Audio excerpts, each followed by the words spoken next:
Hello दोस्तों, Aaradhya academy के YouTube channel में आप सभी का स्वागत है। दोस्तों, राजस्थान चतुर्थ श्रेणी कर्मचारी भर्ती परीक्षा 2025 के नवीनतम पाठ्यक्रम के अनुसार कंप्यूटर के जो जो टॉपिक सिलेबस में दे रखे हैं उन सभी टॉपिकों के अपन टॉपिक वाइज अति महत्वपूर्ण प्रश्न है वो पढ़ते हुए चल रहे हैं। दोस्तों, अपनी 5 क्लास है वो कंप्लीट हो चुकी है। आज अपने इसमें 6 नंबर की क्लास और टॉपिक का नाम है एमएस एक्सेल। एमएस एक्सेल से संबंधित टॉप 100 प्रश्न है वो बताने जा रहा हूँ। आपको दोस्तों कमेंट में ये बताना है कि आपके 100 में से कितने प्रश्न है वो सही हुए हैं। अगर आपने पिछली जो 5 क्लासें है वो नहीं देखी है तो आप प्ले लिस्ट में जाइए, वहां पे आपको फोल्डर मिल जाएगा कंप्यूटर चतुर्थ श्रेणी कर्मचारी के नाम से, आपको वहां फोल्डर मिलेगा। तो आप वहां जाकर पिछली जो 5 क्लासें है वो जरूर देखें। और दोस्तों साथ ही मैं आपको बताऊं सिलेबस है वो मैं आपको यहाँ पर दिखा देता हूँ। उसका जो लिंक है प्ले लिस्ट का वो आपको डिस्क्रिप्शन में मिल जाएगा। ये कंप्यूटर का सिलेबस है जिसमें अपन ने दोस्तों कंप्यूटर सिस्टम का अवलोकन, hardware device, software, application software, operating system, MS word और आज अपन इसमें एमएस एक्सेल है वो पढ़ रहे हैं। दोस्तों, आराध्या अकेडमी के यूट्यूब चैनल को अगर आपने अभी तक सब्सक्राइब नहीं किया तो सब्सक्राइब जरूर करें, बेल आइकन को दबाएं, क्लास को लाइक और अपने दोस्तों के पास में शेयर जरूर करें। तो चलिए दोस्तों शुरू करते हैं। आज का अपना इसमें पहला प्रश्न है। देखिए फटाफट अपन 100 प्रश्न है वो पढ़ेंगे एमएस एक्सेल से संबंधित। देखिए पहला प्रश्न, एक्सेल स्प्रेडशीट की मूल इकाई जहां पर डाटा एंट्री की जाती है कहलाती है। बताइए, एक्सेल स्प्रेडशीट की मूल इकाई जहां पर डाटा एंट्री की जाती है कहलाती है। तो दोस्तों उसको सेल बोलते हैं। क्या बोलते हैं? सेल। सी नंबर ऑप्शन सही। सेकंड नंबर का प्रश्न इसमें देखिए, स्प्रेडशीट अनुप्रयोग क्रमादेश निम्नलिखित में से कौन सा है? स्प्रेडशीट अनुप्रयोग क्रमादेश निम्नलिखित में से कौन सा है? तो दोस्तों इसका सही उत्तर हो जाएगा वो है एमएस एक्सेल। यहाँ पर बी नंबर का ऑप्शन बिल्कुल सही, एमएस एक्सेल। 3 नंबर का प्रश्न इसमें देखिए, मुख्य रूप से अकाउंटिंग उद्देश्य के लिए डेवापिबम किस अवयव का उपयोग किया जाता है? यानी कि अकाउंटिंग के लिए किसका उपयोग किया जाता है? दोस्तों एमएस एक्सेल का। तो यहाँ पर इसमें सी नंबर का ऑप्शन बिल्कुल सही। नेक्स्ट आगे देखिए, कंप्यूटर में वर्कबुक आमतौर पर किससे संबंधित होती है? वर्कबुक है वो दोस्तों एमएस एक्सेल से संबंधित होती है। यहाँ पर बी नंबर का ऑप्शन सही उत्तर। 5 नंबर का प्रश्न है, नेम बॉक्स का कार्य क्या होता है? नेम बॉक्स का कार्य क्या होता है? तो दोस्तों वर्तमान सेल अथवा रेंज का नाम दर्शाना, ये नेम बॉक्स का कार्य होता है। यहाँ पर सी नंबर ऑप्शन सही। 6 नंबर का प्रश्न है, एक्सेल स्क्रीन के निम्न अवयवों में से किन्हें ऑन या ऑफ किया जा सकता है? एक्सेल स्क्रीन के निम्न अवयवों में से किन्हें ऑन या ऑफ है वो किया जा सकता है? इसका राइट आंसर हो जाएगा वो है फॉर्मेट बार को। फॉर्मेट बार को ऑन या ऑफ है वो किया जा सकता है। डी नंबर का ऑप्शन बिल्कुल सही। आगे देखिए 7 नंबर का प्रश्न है, फिल सीरीज डायलॉग बॉक्स में एक्सेल द्वारा प्रदत्त आगे बढ़ने के लिए डिफॉल्ट वैल्यू क्या है? फिल सीरीज डायलॉग बॉक्स में एक्सेल द्वारा प्रदत्त आगे बढ़ने के लिए डिफॉल्ट वैल्यू क्या है? तो दोस्तों जो ये डिफॉल्ट वैल्यू है वो है 1। यहाँ पर बी नंबर का ऑप्शन बिल्कुल सही उत्तर हो जाएगा। आगे देखिए, एक्सेल 2007 के अंतिम कॉलम का लेबल होता है। बताइए, एक्सेल 2007 के अंतिम कॉलम का लेबल है वो क्या होता है? तो वो होता है दोस्तों XFD। यहाँ पर ए नंबर का ऑप्शन बिल्कुल सही, XFD। 9 नंबर का प्रश्न इसमें देखिए, यदि आप सेल C1 में बराबर A1 बराबर B1 टाइप करेंगे तो उसका परिणाम होगा। यदि आप सेल C1 में बराबर A1 बराबर B1 ब्रैकेट के अंदर टाइप करेंगे तो उसका परिणाम है वो क्या होगा? उसका परिणाम होगा दोस्तों ट्रू या फॉल्स। तो यहाँ पर इसमें बी नंबर का ऑप्शन बिल्कुल सही उत्तर हो जाएगा। 10 नंबर का प्रश्न इसमें देखिए, वर्तमान वर्कबुक में एक नई वर्कशीट जोड़ने के लिए शॉर्टकट की क्या है? वर्तमान वर्कबुक में एक नई वर्कशीट जोड़ने के लिए शॉर्टकट की क्या है? तो वो शॉर्टकट की है दोस्तों shift plus F11। Shift plus F11 है दोस्तों। यहाँ पर डी नंबर का ऑप्शन बिल्कुल सही। आगे देखिए, किन प्रोग्रामों का प्रयोग राशि आधारित प्रलेख बनाने के लिए किया जाता है? किन प्रोग्रामों का प्रयोग राशि आधारित प्रलेख बनाने के लिए किया जाता है? दोस्तों इसका जो राइट आंसर हो जाएगा वो है इसमें कौन सा? तो वो है स्प्रेडशीट। यहाँ पर सी नंबर का ऑप्शन बिल्कुल सही उत्तर हो जाएगा, स्प्रेडशीट। 12 नंबर का प्रश्न इसमें देखिए, एक्सेल वर्कबुक अंतर्विष्ट करता है। एक्सेल वर्कबुक अंतर्विष्ट करता है? यहाँ पर इसका राइट आंसर हो जाएगा वो है इसमें वर्कशीट। यहाँ पर बी नंबर का ऑप्शन बिल्कुल सही उत्तर हो जाएगा वर्कशीट। 13 नंबर का प्रश्न है, इसमें देखिए स्प्रेडशीट अनुप्रयोग क्रमादेश निम्नलिखित में से कौन सा है? स्प्रेडशीट अनुप्रयोग क्रमादेश निम्नलिखित में से कौन सा है? तो दोस्तों इसका राइट आंसर हो जाएगा वो है एमएस एक्सेल। यहाँ पर बी नंबर का ऑप्शन बिल्कुल सही उत्तर हो जाएगा एमएस एक्सेल। 14 नंबर का प्रश्न है, इसमें देखिए एमएस एक्सेल में निम्न में से कौन सा कार्य सूची के अंतर्गत उच्चतम मान ज्ञात करने के लिए प्रयुक्त होता है? एमएस एक्सेल में निम्न में से कौन सा कार्य सूची के अंतर्गत उच्चतम मान ज्ञात करने के लिए प्रयुक्त होता है? इसका राइट आंसर हो जाएगा वो है दोस्तों यहाँ पे मैक्स। कौन सा? मैक्स। इसका राइट आंसर हो जाएगा सी नंबर ऑप्शन सही। आगे देखिए माइक्रोसॉफ्ट एक्सेल एक है, क्या है? तो दोस्तों ये इलेक्ट्रॉनिक स्प्रेडशीट है, तो यहाँ पर इसमें बी नंबर ऑप्शन बिल्कुल सही उत्तर हो जाएगा।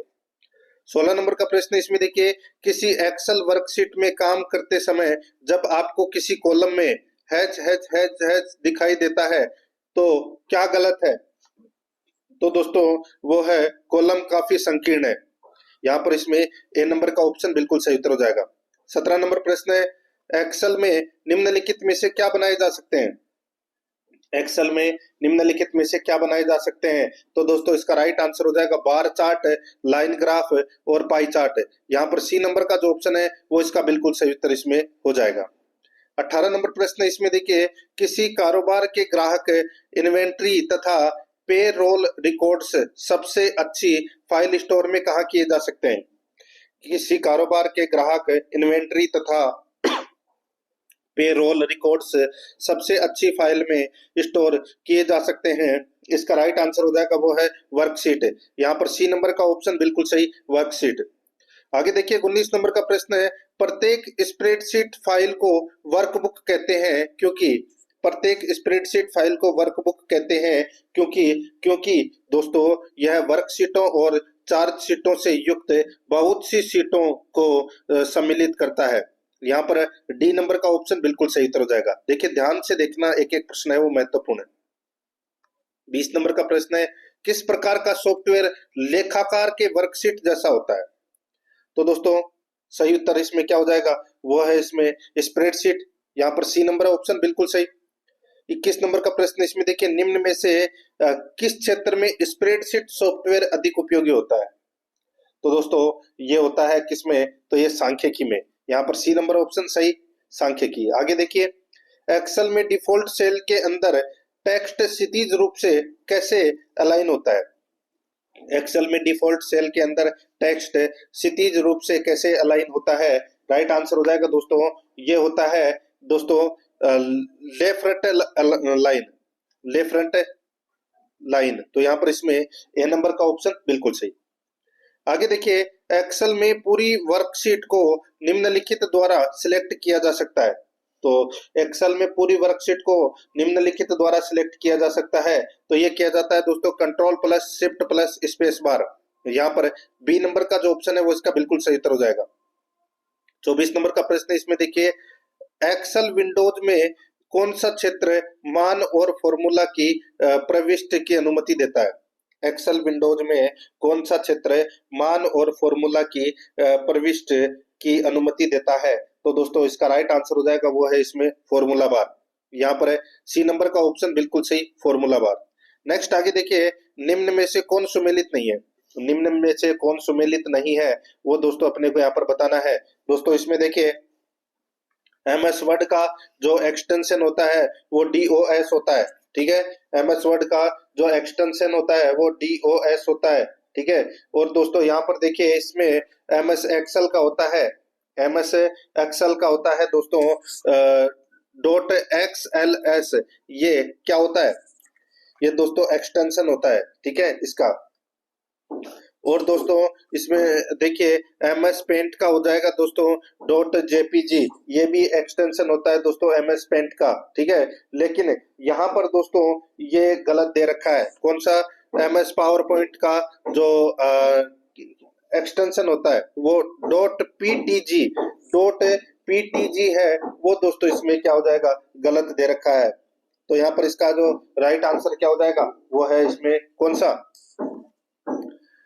डी नंबर का जो ऑप्शन है वो दोस्तों इसमें बिल्कुल सही उत्तर इसमें हो जाएगा। ठीक है, ये आपको इसमें याद रखना है दोस्तों। इसका जो MS पावर पॉइंट प्रेजेंटेशन में है दोस्तों, देखिए इसमें GIF.JPEG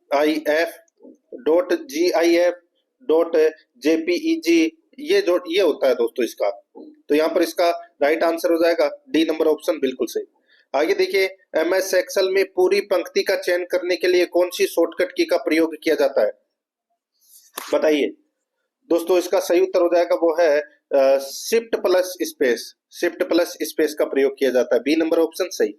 आगे देखिए, एक्सेल से सिलेक्ट किए गए सेल रेंज से एक चार्ट बनाने की बोर्ड शॉर्टकट की क्या है, बताइए। एक्सेल से सिलेक्ट किए गए सेल रेंज से एक चार्ट बनाने के लिए कीबोर्ड शॉर्टकट की क्या है, तो दोस्तों वो है F11। यहाँ पर डी नंबर का ऑप्शन बिल्कुल सही, F11। 28 नंबर का प्रश्न है, MS एक्सेल में F11 निम्नलिखित के बराबर है। MS एक्सेल में F11 निम्नलिखित के बराबर है, तो दोस्तों इसका राइट आंसर हो जाएगा वो है चयनित सेल रेंज से सर्जित करना। चयनित सेल रेंज से सर्जित करना, यहाँ पर डी नंबर का जो ऑप्शन है वो इसका बिल्कुल सही उत्तर हो जाएगा।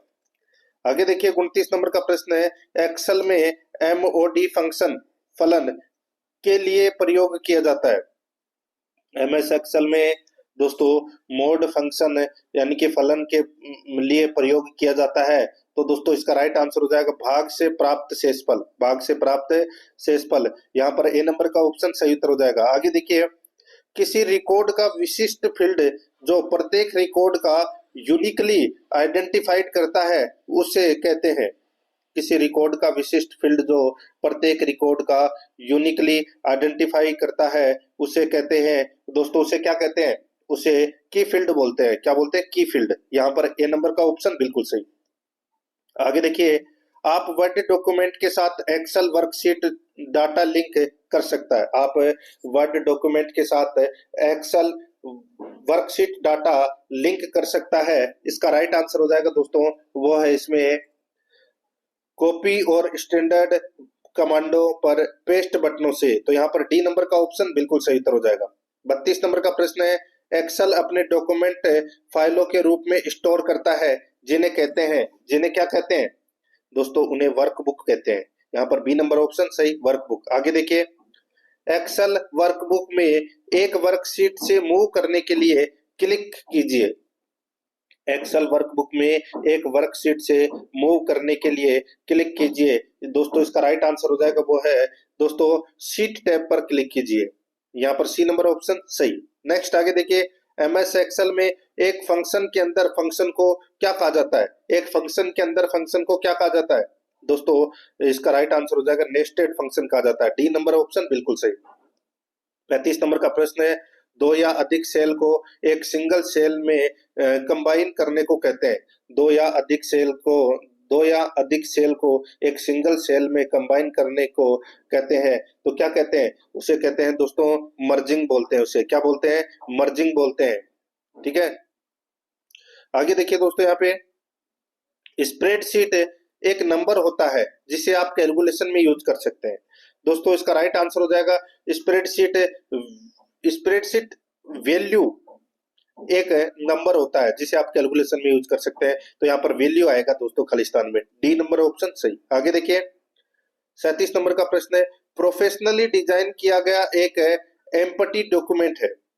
कौन है, प्रोफेशनली डिजाइन किया गया एक एम्प्टी डॉक्यूमेंट है जिसे प्रयोक्ता की जरूरत के हिसाब से बदला जा सकता है, तो यहाँ पर इसका राइट आंसर हो जाएगा वो है टेम्पलेट है। यहाँ पर सी नंबर का ऑप्शन बिल्कुल सही, टेम्पलेट। 38 नंबर का प्रश्न इसमें देखिए, एक्सेल विंडो के बॉटम में दिखते हैं, एक्सेल विंडो के बॉटम में दिखते हैं, तो दोस्तों इसका राइट आंसर हो जाएगा सीट टैब। यहाँ पर ए नंबर का ऑप्शन बिल्कुल सही, सीट टैब। 39 नंबर का प्रश्न इसमें देखिए, एक्सेल में बहुत सी सीटों को सिलेक्ट करने के लिए किस टैब को क्लिक करते समय निम्न कुंजी का प्रयोग भी किया जाना चाहिए। एक्सेल में बहुत सी सीटों को सिलेक्ट करने के लिए किस टैब को क्लिक करते समय निम्न कुंजी का प्रयोग भी किया जाना चाहिए, तो यहाँ पर इसका राइट आंसर हो जाएगा वो है कंट्रोल। यहाँ पर सी नंबर का ऑप्शन बिल्कुल सही उत्तर हो जाएगा, कंट्रोल। 40 नंबर का प्रश्न इसमें देखिए, एक्सेल के किसी सेल में टेक्स्ट एंटर किया जाए तो यह किस में भी दिखता है। एक्सेल में किसी सेल में टेक्स्ट एंटर किया जाए तो यह किस में भी दिखता है? तो दोस्तों ये फॉर्मूला बार में भी दिखता है। यहाँ पर है बी नंबर ऑप्शन बिल्कुल सही। 41 नंबर प्रश्न है, एक्सेल में एक प्रीडिफाइंड फॉर्मूला है। एक्सेल में एक एक्सेल में यह एक प्रीडिफाइंड फॉर्मूला है जो जटिल गणनाओं के लिए शॉर्टकट प्रदान करता है। तो वो क्या है? तो वो है दोस्तों फंक्शन। यहाँ पर सी नंबर ऑप्शन बिल्कुल सही, फंक्शन। 42 नंबर का प्रश्न इसमें देखिए, एक्सेल की एक रो में इंसर्ट पॉइंट का एक एक्सेल की एक रो में इंसर्ट पॉइंट का पहले सेल में मूव करने के लिए किस कुंजी को प्रेस करेंगे? तो दोस्तों इसका राइट आंसर हो जाएगा वो है होम कुंजी को प्रेस करेंगे। यहाँ पर सी नंबर ऑप्शन सही। आगे देखिए, एक्टिव सेल में कंटेंट्स क्या दिखाते हैं? एक्टिव सेल में कंटेंट्स क्या दिखाते हैं? तो दोस्तों राइट आंसर हो जाएगा वो है फॉर्मूला बार। यहाँ पर सी नंबर ऑप्शन सही। आगे देखिए, एक्सेल में सेल की पहचान निम्न में से कौन करता है? सेल की पहचान करता है दोस्तों नेम बॉक्स। ठीक है, यहाँ पर बी नंबर ऑप्शन सही, नेम बॉक्स। आगे देखिए, एक्सेल की इस विशेषता में औसत, न्यूनतम, अधिकतम और जमा जैसी गणना करने का फंक्शन शामिल होता है। एक्सेल की इस विशेषता में औसत, न्यूनतम, अधिकतम और जमा जैसी गणना करने का फंक्शन शामिल होता है। तो यहाँ पर इसका राइट आंसर हो जाएगा वो है कैलकुलेट। यहाँ पर डी नंबर का ऑप्शन बिल्कुल सही, कैलकुलेट। 46 नंबर का प्रश्न इसमें देखिए, एक सुनिश्चित सेल एड्रेस पंक्ति नंबर और कॉलम लेबल से पहले संकेत होता है। एक सुनिश्चित सेल एड्रेस पंक्ति नंबर और कॉलम लेबल से पहले संकेत होता है। तो यहाँ पर इसका राइट आंसर हो जाएगा वो है ये डॉलर वाला। यहाँ पर बी नंबर ऑप्शन बिल्कुल सही। आगे देखिए, स्प्रेडशीट में प्रत्येक बॉक्स को कहते हैं, स्प्रेडशीट में प्रत्येक बॉक्स को क्या कहते हैं? सेल कहते हैं। ए नंबर ऑप्शन सही। आगे देखिए, वर्कशीट का बेसिक यूनिट जिनमें आप एक्सेल में डाटा एंटर करते हैं उसे कहते हैं। तो दोस्तों उसे क्या कहते हैं? दोस्तों उसे सेल बोलते हैं। ठीक है, बी नंबर ऑप्शन सही, सेल बोलते हैं। आगे देखिए, किसी भी विस्तृत स्प्रेडशीट में प्रथम कोष्ठिका का पता होता है। किसी भी विस्तृत पूर्ण स्प्रेडशीट में प्रथम कोष्ठिका का पता होता है तो वो होता है दोस्तों A1। यहाँ पर ए नंबर का ऑप्शन बिल्कुल सही, A1। आगे देखिए, एक्सेल एक्सप्रेशन 6482 का मान क्या है? बताइए बताइए दोस्तों, एक्सेल एक्सप्रेशन 6482 का मान क्या है? तो दोस्तों इसका राइट आंसर हो जाएगा वो है दोस्तों वो है इसमें कितना? दोस्तों 64 में 8 का भाग दोगे तो दोस्तों कितना आएगा? 8। और 8 में 2 को दो का भाग दोगे तो कितना आएगा? 4। तो यहाँ पर इसमें राइट आंसर हो जाएगा ए नंबर ऑप्शन सही उत्तर 4। आगे देखिए, एक वर्कशीट में रेंज होती है, एक वर्कशीट में रेंज होती है तो दोस्तों ये सेलों का समूह होता है। यहाँ पर ए नंबर का ऑप्शन बिल्कुल सही, सेलों का समूह है। आगे देखिए, एक्सेल में जहां पॉइंटर उपस्थित है वह सेल कहलाता है। एक्सेल में जहां पॉइंटर उपस्थित है वह सेल कहलाता है। तो वह सेल दोस्तों एक्टिव सेल कहलाता है। यहाँ पर सी नंबर का ऑप्शन बिल्कुल सही, एक्टिव सेल। 53 नंबर प्रश्न इसमें देखिए, किसी सेल में मौजूद तारीख एंटर करने के लिए किसे प्रेस किया जाता है? किसी मेल में मौजूद तारीख एंटर करने के लिए किसे प्रेस किया जाता है? इसका राइट आंसर हो जाएगा वो है इसमें कंट्रोल प्लस सेमीकोलन का। ठीक है, तो यहाँ पर इसमें ए नंबर ऑप्शन बिल्कुल सही। आगे देखिए, नंबरों के सेट में सबसे बड़ी वैल्यू की गणना कौन फंक्शन करता है? सबसे बड़े वैल्यू की गणना कौन फंक्शन करता है? तो दोस्तों वो करता है मैक्स। यहाँ पर इसमें MAX। ठीक है, तो यहाँ पर इसका डी नंबर का ऑप्शन बिल्कुल सही। आगे देखिए, चार्ट बनाने के लिए आप क्या करते हैं? चार्ट बनाने के लिए आप क्या करते हैं? तो दोस्तों चार्ट विजार्ड का प्रयोग करते हैं दोस्तों। राइट आंसर हो जाएगा डी नंबर ऑप्शन सही। तो आगे देखिए, जब दोनों तरफ के हाशिए सीधे और सम हो तो इसका अर्थ डॉक्यूमेंट में क्या है? जब दोनों तरफ के हाशिए सीधे और सम हो तो इसका अर्थ क्या है? तो दोस्तों इसका अर्थ है क्या? तो वो है फुल जस्टिफिकेशन है। यहाँ पर ए नंबर का ऑप्शन बिल्कुल सही, फुल जस्टिफिकेशन। आगे देखिए, वर्ड प्रोसेसर और स्प्रेडशीट उदाहरण है। वर्ड प्रोसेसर और स्प्रेडशीट उदाहरण है तो ये किसके उदाहरण है? तो यहाँ पर इसका राइट आंसर हो जाएगा एप्लीकेशन सॉफ्टवेयर के उदाहरण है। बी नंबर ऑप्शन बिल्कुल सही। आगे देखिए, टपल क्या है? बताइए टपल क्या होता है? तो दोस्तों ये टेबल की एक रो होती है दोस्तों, ये टपल। यहाँ पर सी नंबर ऑप्शन सही। आगे देखिए, सेल पॉइंटर को अगली सीट पर ले जाने के लिए किस कुंजी का उपयोग किया जाता है? सेल पॉइंटर को अगली सीट पर ले जाने के लिए किस कुंजी का उपयोग किया जाता है? यहाँ पर इसका राइट आंसर हो जाएगा वो है कंट्रोल प्लस पेज डाउन का। यहाँ पर सी नंबर का ऑप्शन बिल्कुल सही। आगे देखिए, एमएस एक्सेल 2010 में नई सीट इंसर्ट करने के लिए किस कुंजी का उपयोग किया जाता है? बताइए कौन सी कुंजी का उपयोग किया जाता है? तो दोस्तों shift plus alter plus F1 का प्रयोग किया जाता है दोस्तों, नई सीट एंटर करने के लिए, यानी कि इंसर्ट करने के लिए। यहाँ पर इसमें ए नंबर का ऑप्शन बिल्कुल सही। 61 नंबर प्रश्न है, इसमें देखिए एक्सेल 2010 में एक वर्कशीट में कितने कॉलम होते हैं? एक वर्कशीट में दोस्तों 16,384 कॉलम होते हैं। ए नंबर ऑप्शन बिल्कुल सही। आगे देखिए, वर्कशीट पर क्षैतिज और ऊर्ध्वाधर लाइनों को क्या कहते हैं? उसको कहते हैं दोस्तों ग्रिड लाइंस। क्या बोलते हैं? ग्रिड लाइंस बोलते हैं। डी नंबर ऑप्शन बिल्कुल सही। आगे देखिए 63 नंबर का प्रश्न है, एमएस एक्सेल 2010 में एक वर्कशीट में कितनी कितनी क्रम होती है? बताइए बताइए, एक वर्कशीट में कितनी दोस्तों कितने कॉलम होते हैं? तो दोस्तों इसका राइट आंसर हो जाएगा वो है दोस्तों 10,48,579। ठीक है, तो यहाँ पर इसका राइट आंसर क्या हो जाएगा? डी नंबर का जो ऑप्शन है वो इसका दोस्तों बिल्कुल सही उत्तर इसमें हो जाएगा। ये आपको इसमें याद रखना है। ठीक है, अच्छा प्रश्न है दोस्तों। ये जो यहाँ पर जो संख्याएं दे रखी है, ये संख्याएं आपको दोस्तों याद रखनी है। ठीक है, आगे देखिए दोस्तों, यहाँ पे इस प्रश्न का राइट आंसर क्या हो जाएगा? डी नंबर का जो ऑप्शन है वो इसका बिल्कुल सही उत्तर इसमें हो जाएगा। ये आपको इसमें याद रखना है। ठीक है,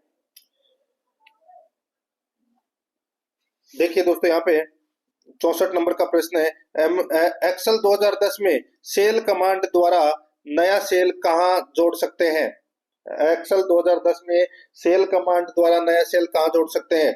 तो दोस्तों इसका सही उत्तर हो जाएगा वो है, ये जोड़ सकते हैं दोस्तों इस शिफ्ट सेल राइट। तो यहाँ पर इसमें ए नंबर का ऑप्शन बिल्कुल सही।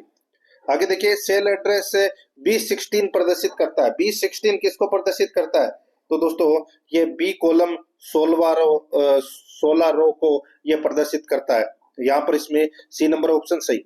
आगे देखिए, एक्सेल में आपकी मासिक ऋण भुगतान यानी कि मंथली मोर्टेज पेमेंट की गणना के लिए किस फंक्शन का उपयोग करेंगे? तो राइट आंसर हो जाएगा दोस्तों वो है इसमें PMT। ठीक है, यहाँ पर बी नंबर ऑप्शन बिल्कुल सही, PMT। आगे देखिए, वैल्यू एंटर किन से मिलकर बनती है? पहले बताइए, वैल्यू एंटर फॉर किससे मिलकर बनती है? तो दोस्तों ये संख्याएं, गणितीय चिन्ह, दशमलव अंक। तो इसका राइट आंसर हो जाएगा उपरोक्त सभी। डी नंबर ऑप्शन बिल्कुल सही। आगे देखिए, निम्न में से कौन सा टैब एक्सेल 2010 में नहीं होता? तो दोस्तों टूल्स नहीं होता। यहाँ पर ए नंबर का ऑप्शन बिल्कुल सही, टूल्स। आगे देखिए, निम्न में से कौन वैध सेल एड्रेस नहीं है? कौन सा वैध सेल एड्रेस नहीं है? तो दोस्तों यहाँ पर देखिए, ये जो V और B है ये वैध सेल एड्रेस नहीं है। ठीक है, आगे देखिए, एक्सेल विंडो को कौन सा क्षेत्र है? एक्सेल विंडो को कौन सा क्षेत्र है दोस्तों वंशज के मान एवं सूत्र को प्रदर्शित करता है? तो यहाँ पर इसका राइट आंसर हो जाएगा वो है फॉर्मूला बार। यहाँ पर सी नंबर ऑप्शन सही। आगे देखिए, सामान्यतः ऑटोफिल फीचर ये दोस्तों डेटा की श्रृंखला को स्वतः एक निश्चित क्रम में भरना ये होता है दोस्तों ऑटोफिल फीचर। तो यहाँ पर इसमें डी नंबर का ऑप्शन बिल्कुल सही उत्तर हो जाएगा। 72 नंबर का प्रश्न, इसमें देखिए, किसमें से किसके द्वारा रेडी टू यूज नेम के रूप में फाइल प्रदान की जाती है? बताइए, किसमें से किसके द्वारा रेडी टू यूज नेम के रूप में फाइल प्रदान की जाती है? इसका राइट आंसर हो जाएगा वो है टेम्पलेट्स। ये नंबर का ऑप्शन बिल्कुल सही उत्तर हो जाएगा, टेम्पलेट्स। 73 नंबर का प्रश्न, इसमें देखिए, एक्सेल में एक रो की अधिकतम ऊंचाई हो सकती है। एक्सेल में एक रो की अधिकतम ऊंचाई हो सकती है। इसका राइट आंसर हो जाएगा वो है दोस्तों 409 हो सकती है। यहाँ पर ए नंबर का ऑप्शन बिल्कुल सही, 409 हो सकती है। नेक्स्ट आगे देखिए, एक्सेल में एक कॉलम की अधिकतम चौड़ाई हो सकती है, तो वो हो सकती है दोस्तों कितनी, 255 हो सकती है दोस्तों। ए नंबर ऑप्शन बिल्कुल सही। आगे देखिए, निम्न में से कौन सा कथन असत्य है? असत्य कथन कौन सा है? यहाँ पर देखिए दोस्तों, एक वंशज में अधिकतम 1024 कैरेक्टर प्रदर्शित हो सकते हैं, तो ये कथन है वो दोस्तों इसमें गलत हो जाएगा। बाकी इसमें दोस्तों सारे के सारे हैं वो इसमें सही दे रखे हैं। आगे देखिए दोस्तों, यहाँ पे निम्न में से कौन सा कथन असत्य है? तो दोस्तों इसमें भी देखिए असत्य कथन कौन सा है। यहाँ पर देखिए, F1 सेल पर जाने के लिए होम की का प्रयोग किया जाता है, ये कथन दोस्तों गलत हो जाएगा। ठीक है, तो यहाँ पर इसका राइट आंसर क्या हो जाएगा, वो है दोस्तों सी नंबर का ऑप्शन बिल्कुल सही। नेक्स्ट आगे देखिए दोस्तों, यहाँ पे निम्न में से किस फंक्शंस का प्रयोग विद्यार्थी द्वारा प्राप्तांक का औसत जानने के लिए किया जाता है? तो इसका राइट आंसर हो जाएगा दोस्तों एवरेज। यहाँ पर बी नंबर ऑप्शन बिल्कुल सही, एवरेज। आगे देखिए, कंडीशनल फॉर्मेटिंग 2003 में अधिकतम कितनी शर्तें दे सकते हैं? दोस्तों अधिकतम 3 शर्तें दे सकते हैं, यहाँ पर बी नंबर ऑप्शन सही। आगे देखिए, एमएस एक्सेल 2010 के अनुसार कॉलम की डिफॉल्ट चौड़ाई होती है, कॉलम की डिफॉल्ट चौड़ाई होती है वो होती है दोस्तों 8.43 पॉइंट। यहाँ पर सी नंबर ऑप्शन बिल्कुल सही। आगे देखिए, प्रोटेक्ट कमांड कौन कौन से विकल्प प्रदान करती है? बताइए, प्रोटेक्ट कमांड कौन कौन से विकल्प प्रदान करती है? तो यहाँ पर इसका राइट आंसर हो जाएगा वो है protect sheet, protect workbook, protect and share workbook. तो यहाँ पर इसका राइट आंसर हो जाएगा उपरोक्त सभी, डी नंबर ऑप्शन बिल्कुल सही। 81 नंबर का प्रश्न इसमें देखिए, एक ऐसी टेबल जिसमें साधारण टेबल के डेटा को इस प्रकार दर्शाया जाता है कि उनमें विभिन्न प्रकार के विश्लेषण किए जा सके। दोस्तों इसका राइट आंसर हो जाएगा वो है पिवोट टेबल। यहाँ पर सी नंबर का ऑप्शन बिल्कुल सही, पिवोट टेबल। 82 नंबर का प्रश्न इसमें देखिए, टेक्स्ट को टेबल के रूप में परिवर्तित करने की कमांड होती है, टेक्स्ट को टेबल के रूप में परिवर्तित करने की कमांड होती है, तो दोस्तों इसका राइट आंसर हो जाएगा वो होती है दोस्तों टेक्स्ट टू टेबल। यहाँ पर ए नंबर का ऑप्शन बिल्कुल सही। आगे देखिए, एमएस एक्सेल में किसी वर्कबुक को बंद करने के लिए किसका उपयोग करना चाहिए? तो दोस्तों बंद करने के लिए Ctrl+W का प्रयोग करना चाहिए। नेक्स्ट आगे देखिए, यहाँ पे एमएस एक्सेल में सूत्र की शुरुआत कौन से चिन्ह से होती है? तो दोस्तों बराबर वाले चिन्ह से होती है, सी नंबर ऑप्शन सही। आगे देखिए, एक्सेल में सेल के अंदर जो कमेंट लिखे जाते हैं वे दिखाई देते हैं, वे दिखाई देते हैं दोस्तों जब माउस पॉइंटर सेल पर होता है। यहाँ पर बी नंबर ऑप्शन बिल्कुल सही। आगे देखिए, B1 से B8 की रेंज को निम्न प्रकार दर्शाया जाता है, तो बताइए किस प्रकार दर्शाया जाता है? तो यहाँ पर इसका राइट आंसर हो जाएगा B1 अनुपात B8। तो यहाँ पर इसमें सी नंबर ऑप्शन बिल्कुल सही। आगे देखिए, एमएस एक्सेल में गणना करने के लिए किस फीचर का उपयोग किया जाता है? तो दोस्तों इसका राइट आंसर हो जाएगा वो है फॉर्मूला फीचर का, ए नंबर ऑप्शन सही। आगे देखिए, एक्सेल में किसी टेक्स्ट को एक स्थान से दूसरे स्थान पर मूव करने के लिए किस की का उपयोग किया जाता है? तो दोस्तों इसका राइट आंसर हो जाएगा वो है Ctrl+X का प्रयोग किया जाता है, ए नंबर ऑप्शन सही। आगे देखिए, एक्सेल में नया दस्तावेज बनाने के लिए किस किस को उपयोग में लाया जाता है? किस शॉर्टकट की को उपयोग में लाया जाता है, बताइए? तो दोस्तों देखिए, नया दस्तावेज बनाने के लिए Ctrl+X का प्रयोग है वो, सॉरी, नया दस्तावेज बनाने के लिए, ठीक है, नया दस्तावेज बनाने के लिए दोस्तों यहाँ पर देखिए इसमें नया दस्तावेज के लिए Ctrl+N का प्रयोग है वो किया जाता है। यहाँ पर बी नंबर ऑप्शन बिल्कुल सही। आगे देखिए दोस्तों, यहाँ पे एक्सेल में बने हुए दस्तावेज को सुरक्षित सेव करने के लिए किस की का उपयोग किया जाता है? एक्सेल में बने हुए दस्तावेज को सुरक्षित सेव करने के लिए किस की का उपयोग किया जाता है? तो दोस्तों Ctrl+S का प्रयोग किया जाता है, बी नंबर ऑप्शन सही। आगे देखिए, एमएस एक्सेल में पहले से बनी हुई वर्कबुक को खोलने के लिए किस की का उपयोग किया जाता है? तो दोस्तों वो है Ctrl+O का प्रयोग किया जाता है, बी नंबर ऑप्शन बिल्कुल सही। आगे देखिए, एमएस एक्सेल में टाइटल बार के एकदम नीचे कौन सी बार होती है? तो दोस्तों राइट आंसर हो जाएगा वो है मेन्यू बार होती है, यहाँ पर ए नंबर ऑप्शन सही। आगे देखिए, इलेक्ट्रॉनिक स्प्रेडशीट क्या है? इलेक्ट्रॉनिक स्प्रेडशीट क्या है? तो ये एप्लीकेशन प्रोग्राम है। क्या है? Application program. आगे देखिए, एक्सेल में किसी टेक्स्ट के नीचे अंडरलाइन करने के लिए किस ऑप्शन को काम में लिया जाता है? तो दोस्तों इसका राइट आंसर हो जाएगा वही Ctrl+U, ठीक है, यहाँ पर ए नंबर ऑप्शन बिल्कुल सही। नेक्स्ट एमएस एक्सेल किस समूह के अंतर्गत आता है? तो दोस्तों ये एमएस ऑफिस के अंतर्गत आता है। बी नंबर ऑप्शन सही। आगे देखिए, ऑटोफिल को अप्लाई कर सकते हैं, ऑटोफिल को अप्लाई कर सकते हैं दोस्तों, दाएं से बाएं, बाएं से दाएं, ऊपर से नीचे, उपरोक्त सभी इसका राइट आंसर हो जाएगा। 97 नंबर प्रश्न है, एक्सेल में ऑपरेटर कितने प्रकार के होते हैं? एक्सेल में ऑपरेटर दोस्तों 4 प्रकार के होते हैं। डी नंबर ऑप्शन सही। आगे देखिए, किसी सेल में डाटा को कट करने के लिए शॉर्टकट होता है? तो दोस्तों शॉर्टकट होता है इसमें कंट्रोल प्लस एक्स, ठीक है, ये कट करने के लिए है। बी नंबर ऑप्शन सही। आगे देखिए, निम्न में से स्प्रेडशीट का सॉफ्टवेयर का उदाहरण है? तो दोस्तों स्प्रेडशीट का सॉफ्टवेयर का उदाहरण है तो दोस्तों एमएस एक्सेल, क्वाटो प्रो और लोटस 1 2 3, ये सभी। तो यहाँ पर इसमें राइट आंसर हो जाएगा उपरोक्त सभी। डी नंबर ऑप्शन सही। आगे देखिए, निम्न में से विषम चुनिए। निम्न में से विषम को चुनना है तो दोस्तों यहाँ पर देखिए, Word Star, software, MS Word, MS Excel, यहाँ पर इसमें ए नंबर का जो ऑप्शन है वो इसका बिल्कुल सही उत्तर इसमें हो जाएगा। तो दोस्तों इसी के साथ मैंने आपको ये एमएस एक्सेल से संबंधित प्रश्न है वो करवाए हैं। प्रश्न आपको कैसे लगे कमेंट में जरूर बताएं, और आराध्या एकेडमी के यूट्यूब चैनल को अगर आपने अभी तक सब्सक्राइब नहीं किया तो सब्सक्राइब जरूर करें, बेल आइकन को दबाएं, क्लास को लाइक और अपने दोस्तों के पास में शेयर जरूर करें। मिलते हैं दोस्तों नेक्स्ट क्लास में। जय हिंद, जय भारत।